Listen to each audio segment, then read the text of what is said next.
সকালবেলা উঠে রান্না বসিয়ে দিয়েছি দোকানে যাবো বলে। আর রান্না করছি ঝিঙে আলুর তরকারি।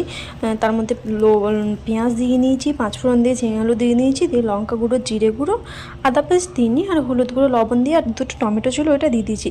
তো তারপর রান্নাবান্না করে দেখো চাউমিন বানানো স্টার্ট করে দিয়েছি ব্রেকফাস্টের জন্য। তারপরে চাউমিনটা বানিয়ে পুজোটা দিয়ে নিয়েছি।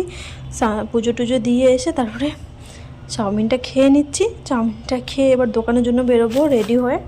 তো তারপরে দেখো দোকানেও চলে এসে, আর দোকানে এসে বোরিং লাগছিলো, কাজকর্ম কিছু নেই, তো কী করবো, বোরিং ঝিমাচ্ছি, আর গান চলছে, অবশ্য ঝিমানি লাগে না। তারপরে কাজকর্ম সেরে নিয়ে চলে এসেছি দোকানে। বড় আইসক্রিম খাওয়াবে তার জন্য। তো দেখো দুটো কর্নেটো আইসক্রিম নিয়ে নিয়েছি। তো কর্নেটো আইসক্রিম খেতে খেতে দোকান থেকে বাড়ি যাচ্ছি, আর রাস্তায় অনেক জ্যাম ছিল।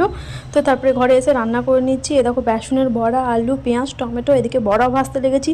তারপর রান্নাও হয়ে গেছে, বড়া আলুর তরকারি আর ভাত। তো তারপরে রান্নাবান্না করে খেয়েও নিচ্ছি। আমার ভিডিও যদি ভালো লাগে আমার ভিডিওটা লাইক করো, আমার চ্যানেলটা সাবস্ক্রাইব করো আর কমেন্ট করো।